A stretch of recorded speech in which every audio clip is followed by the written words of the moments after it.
36টা, আমি 32টা লোকের নাম নিয়ে এসেছি যারা ভারতের মাটি থেকে টাকা চুরি করে পালিয়েছে। আমার দেশের প্রধানমন্ত্রীকে বলতে চাই, একটা মুসলমানের নাম দেখিয়ে দাও, আর যদি থাকে বেটাকে ধরে আনো। আমরা বলছি, আর দিল্লির রাজ দরবারে শুট করে দাও, গুলি করে দাও। ভারতবর্ষের 40 কোটি মুসলমান সাপোর্ট করবে ইনশাআল্লাহ। তাহলে আমি নাম কটা শোনাবো, আপনারা ফতোয়া দিবেন। ভারত থেকে 9,000 কোটি টাকা নিয়ে পালিয়েছেন জনাব মাওলানা বিজয় মালিয়া।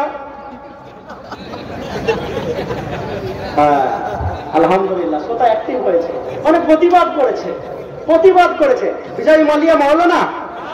হ্যাঁ, আলহামদুলিল্লাহ, আপনাদেরকে তো এটাই আমি বুঝাতে চাইছিলাম, তখন প্রতিবাদ হয়েছে, আলহামদুলিল্লাহ। তাহলে আল্লামা মেহুল চোকসি নিয়ে পালিয়েছে অনেক টাকা। হাফিজ কারি মুফতি ললিত মোদী নিয়ে পালিয়েছে 7,000 কোটি টাকা। আলহামদুলিল্লাহ, একজন মুসলমান নয়। বিজয় মালিয়া নিয়ে পালিয়েছে 9,000 কোটি, আশিস জামপত নিয়ে পালিয়েছে 17,000 কোটি, কমলেশ পারেখ নিয়ে পালিয়েছে, বিনয় মিত্তাল নিয়ে পালিয়েছে, নীরব মোদী নিয়ে পালিয়েছে 14,000 কোটি, মেহুল চোকসি নিয়ে পালিয়েছে 6,000 কোটি, ললিত মোদী নিয়ে পালিয়েছে 7,000 কোটি, রিতেশ জৈন নিয়ে পালিয়েছে 387 কোটি, হিতেশ নরেন্দ্র ভাই প্যাটেল নিয়ে পালিয়েছে 8,100 কোটি টাকা। এদের ভিতরে একজন মুসলমান নাই। নারে তাকবীর। আমরা আমাদের দেশের প্রধানমন্ত্রীকে বলতে চাই, মোদিজি, যদি মুসলমানদের সাপোর্ট অর্জন করতে চান, সবকে সাথ সবকা বিকাশ এবং সবকা বিশ্বাস অর্জন করতে চান, তো এই লিস্টেড যে নামগুলো আছে এই বেটাগুলোকে ধরে আনুন, আর দিল্লি রাজ দরবারে ফাঁসি দিয়ে দেন। ইনশাল্লাহ মুসলমানরা আপনাদের সাপোর্ট করবে না? করবে না? আমি তো করব, আপনারা করবেন? করব। তা আপনি তো এগুলো বন্ধু পারবেন না, কারণ আপনার যে 56 ইঞ্চি का जो सीना है वो बेलून है, हवा निकल गया है।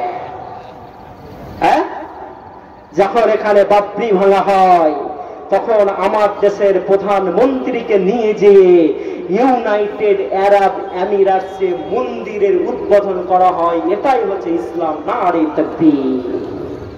এটাই ইসলাম। কারণ কোন ধর্মীয় স্থানকে আমরা ভাঙার পক্ষে নয়। যে যেটা করে সে সেটা করুক, সম্মানের সহিত করুক। আমরা এটা তখনও বলেছি এবং এখনো বলে আসছি।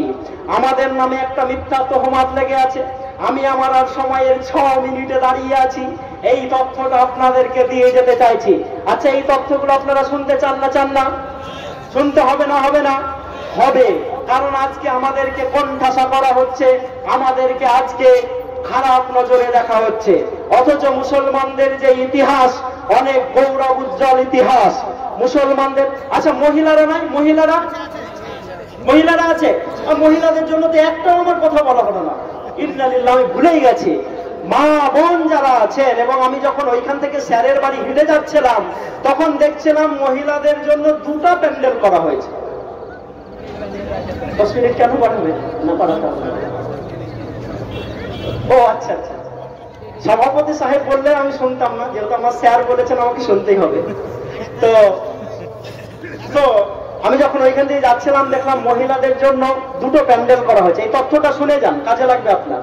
তো আলহামদুলিল্লাহ, খুব খুশি হলাম দেখে। কেন খুশি হলাম? যে লেডিস ফার্স্ট, তাই তো? কিন্তু কি জানেন, জালসাতে আমরা মেয়েদেরকে এমন করে ঢেকে দিচ্ছি যে মেয়েরা কিছু দেখতেই পায় না, বক্তাদেরকেও দেখতে পায় না। ঢাকার কথা ছিল রাস্তাতে, যেখানে কুতাকুতি হবে, মারামারি হবে, খেলাঠেলি হবে, ওইখানে না ঢেকে এইখানে ঢেকে দিলাম আমরা। মানে 80 বছরের দাদিকে বোরখা, হাতে গ্লাভস, মুখে পর্দা দিয়ে পুরো ভূত করে দিয়েছি। আমি ছোটর জন্য ভূত বলছি না, 80 বছরের জন্য ভূত বলছি। আর 21 বছরের পতিনকে টাইট জিন্সের প্যান্ট পরে রাস্তা দেখে ঠেলে দিয়েছি। মানে পর্দার যে কি উদ্দেশ্য এটাই বুঝতে পারিনি। 80 বছরের দাদির দিকে কেউ দেখবে? যদি দেখে তাহলে অন্য সেন্সে দেখবে। দাদির কোমর বেঁকে গেছে, একটু হাতটা ধরে সাপোর্ট করে দাও। দাদি দাঁড়িয়ে থাকতে পারে না, চ্যাপটা ছেড়ে একটু বসতে দাও। আর 21 বছরের পতিনকে যখন দেখবে তখন অন্য সেন্সে দেখবে। আলী রাদিয়াল্লাহু তাআলা আনহু বলছেন যে মহিলাদেরকে পুরুষরা যেই চোখে দেখে মহিলারা যদি বসতো তাহলে কাপড় দিয়ে নয়, সিসার প্রাচীর দিয়ে নিজেকে তারা বোরখা পরিয়ে মানে ঢেকে নিত, কভারিং করে নিত। তো ভাইরা আমার, আমাদেরকে এই তথ্যগুলো জানতে হবে। তা আমি কিছু মন্দিরের ছবি তুলে নিয়ে এসেছি। কিসের ছবি তুলে নিয়ে এসেছি? কিসের মন্দির? মুসলমানরা ভারতকে শাসন করেছে পাট পাট করে 1000 বছর। কতদিন বললাম? 1000 বছর। এবং এককভাবে 700 বছর। কতদিন? 700 বছর। বলুন, 1757 খ্রিস্টাব্দের পর ইংরেজদের হাতে ভারতের ক্ষমতা ছিল 190 বছর, তাই তো? কত বললাম? 190 বছর। আর এখন স্বাধীনতা আমাদের 1947 আমরা অর্জন করেছি, আর এটা কত চলছে? 78 বছর নাকি? আমি 80 ধরে নিলাম, 2 বছর আপনাদের বুঝার জন্য ধরে নিচ্ছি। তাহলে 190 আর 80তে কত? 270। তো 270 বাদ দিলেই তো মুসলমানদের শাসন পড়ে যায়। বুঝতে পারলেন না? 270 বাদ দিলে মুসলমানদের শাসন পড়ে না। তো যারা মুসলমানদের ব্যাপারে বলো যে মুসলমানরা হিন্দু ভাইদের মন্দির ভেঙে ভেঙে মসজিদ তৈরি করেছে, তাদের জন্য আমি একটা তথ্য নিয়ে এসেছি। মা বোনেরা যেহেতু আজকে শুনছেন, মা বোনদের ব্যাপারে আমার একটাও কথা খরচ করা হয়নি। মায়েদের ব্যাপারে শুধু আমি বলবো, বিশ্বনবী মুহাম্মদ রাসূলুল্লাহ সাল্লাল্লাহু আলাইহি সাল্লাম যখন মা খাদিজাকে বলছেন, হে খাদিজা, হে খাদিজা, আমি একটা গর্তে গিয়েছিলাম, যাওয়ার পর কেউ এসে আমাকে বলল, ইকরা, তুমি পড়ো।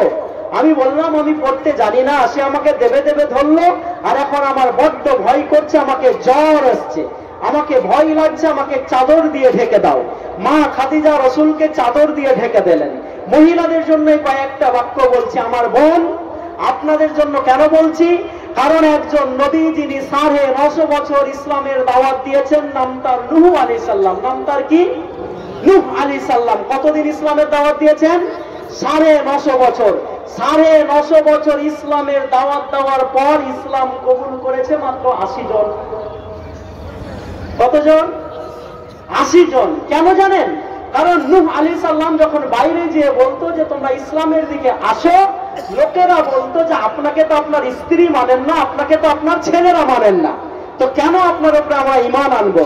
অপরদিকে যখন খাদিজাকে বলা হলো, খাদিজাই প্রথম বললেন, হে মুহাম্মদ রাসূলুল্লাহ সাল্লাল্লাহু আলাইহি সাল্লাম, আপনাকে আমি নবী হিসাবে মেনে নিলাম। তাই বিদায় হজ্জে যখন বিশ্বনবী মুহাম্মদ রাসূলুল্লাহ সাল্লাল্লাহু আলাইহি সাল্লাম ভাষণ দিচ্ছেন, তখন তার সামনে ইসলামের ফলোয়ার সাহাবীরা হচ্ছে 1,25,000। কত বললাম? কত বললাম? নূহ আলাইহিস সালাম দাওয়াত দিয়েছেন কত বছর? 950 বছর। আর বিশ্বনবী মুহাম্মদ রাসূলুল্লাহ সাল্লাল্লাহু আলাইহি সাল্লাম দাওয়াত দিয়েছেন মাত্র 23 বছর। কেন? কারণ তার স্ত্রী তার উপরে ঈমান নিয়ে এসেছে। তো আমি আমার মা বোনদেরকে বলতে চাই, মা, আপনারা খাদিজার জীবনীগুলোকে পড়বেন, উম্মে আম্মারার জীবনীটাকে পড়বেন, ওই মাজার মুওয়াজের জীবনীটাকে পড়ে নেবেন, খানসাকে পড়ে নেবেন।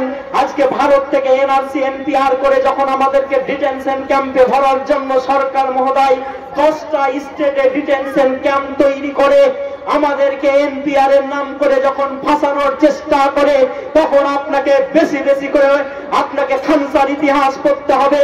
কারণ সকাল বেলাতে যুদ্ধ শুরু হবে, রাত্রি বেলাতে 4টা বাচ্চাকে নিয়ে খানসা বসেছেন, বসার পর বলেন, ওরে বেটা, কালকে সকালে যুদ্ধ শুরু হবে, তোমরা আল্লাহর পক্ষ থেকে ঝাঁপিয়ে পড়বে। সকালে যখন যুদ্ধ হলো, 4টা বাচ্চা আল্লাহর পক্ষ থেকে ঝাঁপিয়ে পড়েন। মা খানসা যখন যুদ্ধের ময়দানে যায়, যেতে যেতে যেতে একজন বলে, খানসা তুমি কোথায় যাও? তোমার বড় ছেলে শহীদ হয়েছে। মা খানসা বলেছে আলহামদুলিল্লাহ। আর একটু যখন এগিয়ে যায়, খানসা তুমি কোথায় যাও? বলে তোমার মেজ ছেলে শহীদ হয়েছে। খানসা বলেছে আলহামদুলিল্লাহ। আমার বোন যারা আমার বক্তৃতা শুনছেন, তাদেরকে আমি বলতে চাই, বোন, রোহিত ভেমুলার মায়ের চোখের পানি আমি ভুলতে পারিনি হাবিবুল্লাহ। কারণ ওটা হিন্দু না মুসলমান, কোরআন আমাকে এটা জিজ্ঞেস করতে বলেনি, বরঞ্চ কোরআন বলেছে, মান কাতালা নাফসান বিগাইরি নাফসিন আও ফাসাদা ফিল আরদ। ওটা হিন্দু না মুসলিম, জৈন না খ্রিস্টান, কে মারা গেছে কোরআন আমাকে জিজ্ঞেস করতে বলেনি। কোরআন বলেছে মানুষ মরেছে, ফাসাদ সৃষ্টি হয়েছে, তো ঘোষণা দিয়ে বলে দাও তাম পৃথিবীর মানুষকে মেরে দেওয়া হয়েছে। রোহিত ভেমুলার মা ছোট জাতি, তার ছেলে পিএইচডি ডিগ্রি করার জন্য যখন বিশ্ববিদ্যালয়ে যায় তখন তাকে আত্মহত্যা করতে বাধ্য করা হয়।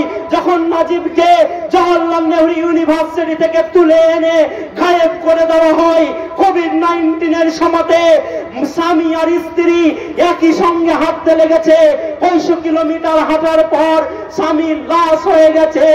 স্ত্রী কাঁদতে কাঁদতে বাড়ি ফিরে এসে বলেছে আমার স্বামীকে আমি পুরাতে পারিনি, আমি তো আমার দেশের প্রধানমন্ত্রীকে ওই কথাটা কোট করে বলতে চাই যে তার ব্যাপারে প্রথমে বলেছিলাম উমারকে বলা হয়েছিল কেন যুব্বা বড় হয়েছে।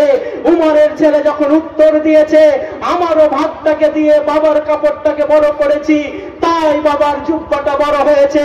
মোদি গভর্নমেন্টকে বলতে চাই 8,000 কোটি টাকার প্লেন আর 20,000 কোটি টাকার ভিস্তা আর প্রতিদিন কোটি কোটি টাকা খরচ করে জনগণের ট্যাক্সের টাকাতে যখন আপনি ঘুরছেন তখন রোহিত ভেমুলার মাকে আপনি কৈফিয়ত দিতে বাধ্য যে তার ছেলেকে কেন মারা হয়েছে।